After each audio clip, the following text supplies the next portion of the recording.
Started with the name of Almighty Allah, who is creator, designer, and sustainer of all universe, who is the owner of life and death. Respected listeners, Assalamu alaikum to all of you.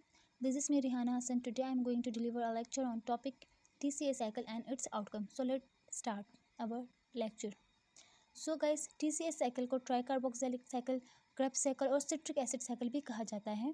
Krebs cycle इसलिए कहते हैं क्योंकि जिस scientist ने ये derive किया था उसका नाम था हांस एडोल्फ क्रेब्स। सो साइंटिस्ट के नाम से इसको क्रेब्स साइकिल कहते हैं। और सिट्रिक एसिड साइकिल इसलिए कहा जाता है क्योंकि जो फर्स्ट हमारे पास मॉलिक्यूल बनता है इस साइकिल में वो सिट्रिक एसिड है। दैट्स वाई इसको हम सिट्रिक एसिड साइकिल भी कहते हैं, जो कि एरोबिक रिस्पायरेशन का एक की मेटाबॉलिक पाथवे है। What is aerobic respiration? The step-by-step process by which cells use oxygen to break down food like glucose and make ATPs. इस प्रोसेस में क्या होता है, एसिटाइल कोएंजाइम, अब एसिटाइल कोएंजाइम ब्रेक डाउन होते हैं और एसिटाइल कोएंजाइम हम किधर से लेते हैं? कार्बोहाइड्रेट्स जो हम खाते हैं, फैट्स एंड प्रोटीन्स, इन सारी चीज़ों से हमें एसिटाइल कोएंजाइम मिलते हैं, जो जिसको यूज़ करके, जिसको ब्रेक डाउन करके हम क्या प्रोड्यूस करते हैं? NADH, FADH2 and GTP etcetera. अब ये क्या चीज़ें हैं NADH एंड FADH? ये ऐसे मॉलिक्यूल्स हैं, हाई एनर्जी मॉलिक्यूल, जो इलेक्ट्रॉन्स को कैरी करते हैं, इलेक्ट्रॉन्स को कैरी करते हैं और इलेक्ट्रॉन ट्रांसपोर्ट चेन में ये बहुत अहम रोल अदा करते हैं। तो उस चीज़ के लिए हम TCA साइकिल में इन चीज़ों को प्रिपेयर करेंगे। और कार्बन डाइऑक्साइड हमारे पास एज अ वेस्ट प्रोडक्ट हासिल होता है। सो गाइस, अभी आप लोगों को थोड़ी कन्फ्यूजन ये होगी कि व्हाट इज एसिटाइल कोएंजाइम और हम ये इसको किधर से हासिल करते हैं, TCA साइकिल हमें किधर से मिलता है। तो TCA साइकिल एक रिएक्शन के थ्रू हमारे पास हासिल होता है। सबसे पहले सेलुलर रिस्पायरेशन में हमारे पास कौन सा प्रोसेस होता है? ग्लाइकोलाइसिस का। एंड सेकेंड हमारे पास Krebs cycle and third electron transport chain. So glycolysis और क्रेब्स साइकिल के बीच में एक छोटा सा रिएक्शन होता है जिसको हम लिंक्ड रिएक्शन भी कहते हैं, जिसके 3 स्टेप्स हैं। इन्हीं स्टेप्स को फॉलो करके ये जो पायरुवेट है, what is pyruvate? Pyruvate is the end product of glycolysis. Glycolysis के एंड में जो प्रोडक्ट बनते हैं उसको कहते हैं हम लोग पायरुवेट्स। ठीक है, अब पायरुवेट एसिटाइल कोएंजाइम में कन्वर्ट होता है बाय लिंक्ड रिएक्शन। सो सबसे पहले इसमें क्या होता है हमारे पास? Decarboxylation. Pyruvate is a 4 carbon compound जिसमें डीकार्बोक्सिलेशन होती है, means removing of carbon dioxide remove होता है और वो एल्डिहाइड बनता है। अब एल्डिहाइड के फर्दर क्या होता है हमारे पास? Dehydrogenation means removing of hydrogen remove होता है और वो एसिटाइल ग्रुप बन जाता है। अब जब जहाँ पे हाइड्रोजन रिमूव होता है वहाँ एक NAD का मॉलिक्यूल आएगा और वो हाइड्रोजन को गेन करके वहाँ NADH बनाएगा, यानी एक NADH हमारे पास लिंक रिएक्शन में भी प्रोड्यूस होता है। एंड फर्दर दैट एसिटाइल जो ग्रुप है वहाँ एक कोएंजाइम आके अटैच होगा और वो एसिटाइल कोएंजाइम बनेगा जिसको हम TCA साइकिल में यूज़ करेंगे। एंड देन जो ये NADH और FADH जो है वो हमारे पास एक ऐसे एजेंट्स है जो इलेक्ट्रॉन ट्रांसपोर्ट चेन में यूज़ होते हैं और लार्ज अमाउंट में हमारे पास ATPs बनाते हैं। अब ये जो TCA साइकिल या क्रेब्स साइकिल है, इसको TCA साइकिल क्यों कहते हैं? क्योंकि जो फर्स्ट हमारे पास, मैंने आप लोगों को पहले भी बताया था कि सिट्रिक एसिड बनता है। सिट्रिक एसिड 3 कार्बोक्सिलिक ग्रुप उसमें मौजूद होते हैं, इसलिए इसको ट्राई कार्बोक्सिलिक एसिड साइकिल भी कहते हैं। और ये एक साइक्लिक प्रोसेस है, मीन्स ये चलता रहता है, एंड में वो जो लास्ट जो प्रोडक्ट बनते हैं वहीं दोबारा से हमारे पास यूज़ होकर साइकिल को रन करता है। तो इस जो TCA साइकिल में सबसे पहले हमारे पास कहाँ से स्टार्ट होता है? ये ऑक्सिलो एसीटेट से स्टार्ट होता है। ऑक्सिलो एसीटेट हमारे पास सिट्रेट बनते हैं, फिर आइसोसिट्रेट बनते हैं। इसी तरह ये प्रोसेस चलते चलते लास्ट में आके हमारे पास फिर से ऑक्सिलो एसीटेट बनते हैं और ये फर्दर आगे कंटिन्यू होते हैं, मीन्स ये एक साइक्लिक प्रोसेस है। और ये किस जगह पे होते हैं? ह्यूमन्स यूकैरियोटिक सेल्स, जैसे कि ह्यूमन एंड एनिमल सेल्स हैं, वहाँ पे ये होता है माइटोकॉन्ड्रियल मैट्रिक्स में। और जो प्रोकैरियोट्स हैं जैसे कि बैक्टीरिया वगैरह, उनमें ये साइटोप्लाज्म में होता है। क्योंकि प्रोकैरियोटिक सेल्स के पास माइटोकॉन्ड्रियल मैट्रिक्स नहीं होता, इसीलिए वो साइटोप्लाज्म में ये प्रोसेस होता है। नाउ अब हम ये जो पिक्चर मैंने ऐड किया है क्रेब्स साइकिल की, इसको हम डिटेल में पढ़ते हैं। अभी ये जो ऑक्सिलो एसीटेट है वो हमारे पास सिट्रेट में कन्वर्ट होता है। ऑक्सिलो एसीटेट क्या है? हमारे पास एक 4 कार्बन कंटेनिंग कंपाउंड है। 4 कार्बन कंटेनिंग कंपाउंड है ऑक्सिलो एसीटेट, जिसमें एक एसिटाइल ग्रुप। आप लोग देख रहे हैं पायरुवेट्स में हमारे पास एसिटाइल कोएंजाइम बने और एसिटाइल कोएंजाइम है वो ऑक्सिलो एसीटेट के साथ कंबाइन होके हमारे पास सिट्रेट बनता है। और कौन सा एंजाइम करवाते हैं हमारे पास? Citrate synthase. और जब ये सिट्रेट में कन्वर्ट होते हैं तो एसिटाइल कोएंजाइम फिर वहाँ से रिमूव हो जाते हैं, and that is our first step. अब सेकंड स्टेप में हमारे पास क्या होगा? जो सिट्रेट है वो हमारे पास आइसोसिट्रेट में कन्वर्ट होगा by the use of enzyme एकोनिटेज। एकोनिटेज के थ्रू ये क्या होता है हमारे पास? सिट्रेट आइसोसिट्रेट में कन्वर्ट होता है बाय आइसोमेरिज्म। आइसोमेरिज्म किसे कहते हैं? ये जो हमारे पास फंक्शनल ग्रुप से उनकी पोजीशन चेंज हो जाती है। जो हाइड्रोक्सिल ग्रुप हमारे पास सिट्रेट में था उसकी पोजीशन चेंज होकर हमारे पास आइसोसिट्रेट बना है सिंपली, यानी जो सिट्रेट है वो 6 कार्बन कंपाउंड बना हमारे पास। कैसे? जो ऑक्सिलो एसिटेट था वो था हमारे पास 4 कार्बन कंटेनिंग कंपाउंड, और acetyl coenzyme 2 carbon containing compound, और वो मिलके हमारे पास सिट्रेट बना 6 कार्बन कंटेनिंग कंपाउंड। और जो फर्दर हमारे पास आइसोमराइज हो गया, आइसोमरिज्म होकर हमारे पास क्या बन गया? वो आइसोसिट्रेट। अब आइसोसिट्रेट आगे हमारे पास अल्फा कीटोग्लाइट्रेट में कन्वर्ट होगा। अब ये इसमें आइसोमरिज्म क्यों हो गया, ये एक बड़ा क्वेश्चन है। ये इसमें आइसोमरिज्म इसलिए हो गया ना, जब ये हाइड्रोक्सिल जो ग्रुप की पोजीशन चेंज हुई तो आगे हमने अभी इसकी क्या करवाना है? डिहाइड्रोजनेशन करवानी है, यहाँ से चीज़ें रिमूव होनी है, इसीलिए ये पोजीशन हमारे पास चेंज हो गई। बस इतनी सी बात है। अब ये जो आइसोसिट्रेट है वो हमारे पास अल्फा कीटोग्लाइट्रेट में कन्वर्ट होगी, जहाँ पे क्या होगा? हमारे पास ऑक्सीडेटिव डीकार्बोक्सिलेशन। ऑक्सीडेटिव डीकार्बोक्सिलेशन से क्या होता है? हमारे पास हाइड्रोजन रिमूव होता है। ऑक्सीडेशन हम किसे कहते हैं? रिमूवल ऑफ हाइड्रोजन, जो कि कौन सा एंजाइम हमारे पास करवाता है? आइसोसिट्रेट डीहाइड्रोजिनेस एक एंजाइम है जो आइसोसिट्रेट को अल्फा कीटोग्लाइट्रेट में कन्वर्ट करता है। उसी दौरान डीकार्बोक्सिलेशन होती है, यानी रिमूविंग ऑफ कार्बन डाइऑक्साइड। आप लोग को जब दिख रहा है कार्बन डाइऑक्साइड वहाँ से रिमूव होते हैं, और ऑक्सीडेशन भी हो रही है साथ साथ, यानी रिमूविंग ऑफ हाइड्रोजन। सो जब एक हाइड्रोजन वहाँ रिमूव होगा तो NAD+ जो कि पहले से मैट्रिक्स में मौजूद होता है वो उस हाइड्रोजन को गेन करके NADH बनाता है। NADH जो इलेक्ट्रॉन ट्रांसपोर्ट चेन में यूज़ होता है वो यहाँ पे फर्स्ट हमारे पास किस स्टेप में बनता है? 3rd स्टेप में हमारे पास NADH बन जाता है। अब अल्फा कीटोग्लाइट्रेट जो है वो हमारे पास सक्सिनाइल कोएंजाइम में कन्वर्ट होता है। अब यहाँ पे क्या होता है? यहाँ पे भी सेम प्रोसेस हमारे पास डीकार्बोक्सिलेशन होती है, ऑक्सीडेटिव डीकार्बोक्सिलेशन होकर एक कार्बन डाइऑक्साइड हमारे पास रिमूव होता है, एक हाइड्रोजन ग्रुप रिमूव होता है, जो NADH आके उसको गेन करके रिड्यूस करके NADH बनाता है। NADH, और ये कौन सा हमारे पास एंजाइम ये करवाता है? Alpha ketoglutarate dehydrogenase. ये वो एंजाइम है जो अल्फा कीटोग्लूटरेट को सक्सिनाइल में कन्वर्ट करता है। सक्सिनाइल में अब ये फर्स्ट सक्सिनाइल बनते हैं हमारे पास, ठीक है, 4 कार्बन कंटेनिंग कंपाउंड बनते हैं। यहाँ पे को एंजाइम आके इसके साथ अटैच होगा, ये ऐड हो जाएगा और सक्सिनाइल को एंजाइम बनाएगा। अब ये जब कोएंजाइम इसके साथ अटैच हो जाते हैं तो ये एक हाई एनर्जी बॉन्ड बनता है जिसको थायोस्टर बॉन्ड भी कहते हैं, और ये बॉन्ड ब्रेक हो जाता है। जब ये बॉन्ड ब्रेक होता है तो वो एनर्जी वेस्ट नहीं जाती, बल्कि वो जो एनर्जी जाके ADP एडेनोसिन डाइफॉस्फेट जो कि पहले से ही मौजूद है कहाँ पे? मैट्रिक्स में, वो एक फॉस्फेट ग्रुप को अपने साथ मिला लेती है। फॉस्फेट भी पहले से मैट्रिक्स में मौजूद होते, तो आप लोग कंफ्यूज ना हो कि ये चीज़ें कहाँ से आई हैं, ठीक है, ये मौजूद होते हैं हमारे पास मैट्रिक्स में। तो एक ADP का जो मॉलिक्यूल है वो एक फॉस्फेट ग्रुप को अपने साथ अटैच करेगा। जब कोएंजाइम यहाँ से ब्रेक होगा, थायोस्टर बॉन्ड ब्रेक होगा, तब वो एनर्जी ADP को एक फॉस्फेट ग्रुप ला के अटैच करेगी, जो कि हमारे पास GTP बनेगी। GTP भी मीन्स ADP की जगह पे हमारे पास GDP भी होगा, ठीक है। GDP और GTP यानी सेम, ये ADP और ATP की तरह ही मॉलिक्यूल्स हैं, एनर्जी करेंसी है, ठीक है। सो GTP बनेगा, GTP फर्दर कन्वर्ट होगा ATP में। ये जल्दी से जो GTP वो ATP में कन्वर्ट हो जाता है। उसके बाद हमारे पास क्या बनता है? सक्सिनाइल से हमारे पास सक्सिनेट बनता है, और ये कौन सा एंजाइम हमारे पास करवाता है? सक्सिनाइल को एंजाइम सिंथेस हमारे पास सक्सिनाइल को सक्सिनेट में कन्वर्ट करवाता है। फिर जो सक्सिनेट हमारे पास है वो 4 कार्बन कंपाउंड ये फर्दर कन्वर्ट होते हैं हमारे पास फ्यूमिरेट में। कौन सा एंजाइम करवाते हैं हमारे पास? सक्सिनाइल डीहाइड्रोजिनेस सक्सिनेट को फ्यूमिरेट में कन्वर्ट करते हैं। उसी दौरान यहाँ पे भी ऑक्सीडेशन होता है, ऑक्सीडाइज होता है, एक हाइड्रोजन रिमूव होता है जो कि FAD आकर उस हाइड्रोजन को गेन करके FADH बनाता है। अब पहले भी तो हमारे पास हाइड्रोजन रिमूव हो गए थे, लेकिन वहाँ NADH है, यहाँ पे FADH क्यों आया, ये एक सवाल बनता है।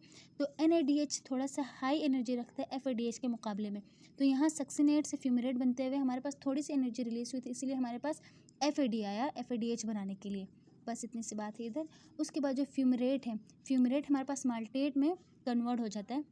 यहाँ एक इम्पॉर्टेंट बात है, तो ये जो फ्यूमिरेट है वो माल्टेट में कन्वर्ट होते हुए हम इसमें वाटर ऐड करते हैं। वाटर किस ज़रिए से हम ऐड करते हैं? फ्यूमिरेस एंजाइम के ज़रिए से, क्योंकि फ्यूमिरेट जो मॉलिक्यूल है वो डबल बॉन्डेड मॉलिक्यूल है जिसमें 2 कार्बन के बीच में डबल बॉन्ड है। अब हम फ्यूमिरेस एंजाइम के ज़रिए H2O वाटर को ऐड करते हैं ताकि जो डबल बॉन्ड है वो ब्रेक हो जाए। जो वाटर का मॉलिक्यूल है उसमें एक हाइड्रोजन और एक हाइड्रोक्सिल ग्रुप जाके फ्यूमिरेट के कार्बन के साथ अटैच हो जाए, और उनके जो डबल बॉन्ड है उनको ब्रेक करके उनके साथ अटैच हो जाए, तो वो आगे फर्दर जाके हमारे पास क्या बनता है? माल्टेट बनता है। तो अब हमारे पास फ्यूमिरेट से माल्टेट तो बन गया। अब माल्टेट हमारे पास फर्दर अभी क्या होगा? ऑक्सिलो एसीटेट में कन्वर्ट होगा। क्योंकि हमने पहले भी बताया था ये एक साइक्लिक प्रोसेस है। सो माल्टेट हमारे पास ऑक्सिलो एसीटेट में कन्वर्ट होगा। जो माल्टेट मॉलिक्यूल में एक हमारे पास क्या होता है, हाइड्रोक्सिल ग्रुप होता है, जो कि माल्टेट डिहाइड्रोजिनेज वो एंजाइम है जो माल्टेट को ऑक्सिलो एसीटेट में कन्वर्ट करता है। उसकी मदद से हाइड्रोक्सिल ग्रुप जो है वो ऑक्सीडाइज होता है और कार्बोनिल ग्रुप बनता है, जो कि एक्चुअली क्या है, हमारे पास ऑक्सिलो एसीटेट है। इसी दौरान यहाँ पे भी हाइड्रोजन रिमूव होता है, जो कि NADH आके हाइड्रोजन को गेन करके हमारे पास NADH बनाता है। इसी तरह ये प्रोसेस फर्दर हमारे पास चलता रहता है, फिर से ऑक्सिलो एसीटेट, उसके बाद फिर सिट्रेट, आइसोसिट्रेट, अल्फा कीटोग्लूटरेट, इसी तरह ये साइकिल हमारे पास चलता रहता है। अब यहाँ पे हमने लिखा प्रोडक्ट पर साइकिल। अब हमने बोला ये साइक्लिक प्रोसेस है, ये बार बार चलेगा। तो हमारे पास फर्स्ट ग्लाइकोलाइसिस से हमारे पास कितने पायरुवेट बने थे, 2 पायरुवेट बने थे। वहीं 2 पायरुवेट किस चीज़ में कन्वर्ट हो गए, हमारे पास दो एसिटाइल कोएंजाइम है। सो एक एसिटाइल कोएंजाइम यूज़ होकर एक दफ़ा साइकिल चलता है, और दूसरा जो कोएंजाइम है वो एसिटाइल कोएंजाइम है, वो कि 2 दफ़ा साइकिल रन होगा। लेकिन जब एक दफ़ा साइकिल रन होते हैं तो हमारे पास क्या बनता है, 2 कार्बन डाइऑक्साइड के मॉलिक्यूल्स बनते हैं। एक मॉलिक्यूल FADH2 का बनता है, 3 मॉलिक्यूल NADH के बनते हैं, और एक मॉलिक्यूल हमारे पास ATP का बनता है। हमारे पास step number 3 and step number 4 में कार्बन डाइऑक्साइड बनते हैं, यानी टोटल 2 कार्बन डाइऑक्साइड रिलीज होते हैं। और step number 3, step number 4 and step number 8 में हमारे पास NADH के मॉलिक्यूल्स बनते हैं, जो कि टोटल 3 बनते हैं। और स्टेप नंबर 5 में हमारे पास एक ATP का मॉलिक्यूल बनता है, एंड स्टेप नंबर 6 में हमारे पास एक FADH का मॉलिक्यूल बन जाता है। अब जो यहाँ पिक्चर में मैंने आपको सारी चीज़ें डिटेल में समझा दी हैं, वही चीज़ें मैंने स्टेप बाय स्टेप यहाँ पे लिख लिया है, जो कि बहुत इजी है। क्योंकि हमने ऊपर पूरा साइकिल समझ लिया है, तो we just read the slide, ताकि आपको थोड़ी सी भी अगर कन्फ्यूजन है तो वो यहाँ पे सही से क्लियर हो जाए। So step number 1, formation of citrate reaction, acetyl coenzyme 2 carbon containing compound is added with oxaloacetate 4 carbon containing compound, and it's become citrate 6 carbon containing compound. An enzyme which is used in this step is citrate synthase, and acetyl coenzyme is removed, citrate as tricarboxylic acid is formed. And in step number 2, isomerization of citrate to isocitrate, जो citrate है वो isocitrate में convert होगा. Enzyme is aconitase, and isomerization is occur rearrangement of citrate structure to form isocitrate. This prepare it for oxidation in the next step, जो कि मैंने आप लोगों को ऊपर समझाते हुए क्लियर किया था ये point. And step number 3, oxidative decarboxylation of isocitrate. Isocitrate is converted into alpha ketoglutarate and release carbon dioxide and NADH.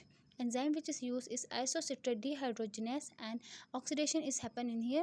Isocitrate is oxidized and NADH become NAD plus become NADH. Decarboxylation happen, 1 carbon dioxide is removed. First oxidative decarboxylation step in the cycle, step number 3. And step number 4, oxidative decarboxylation of alpha ketoglutarate.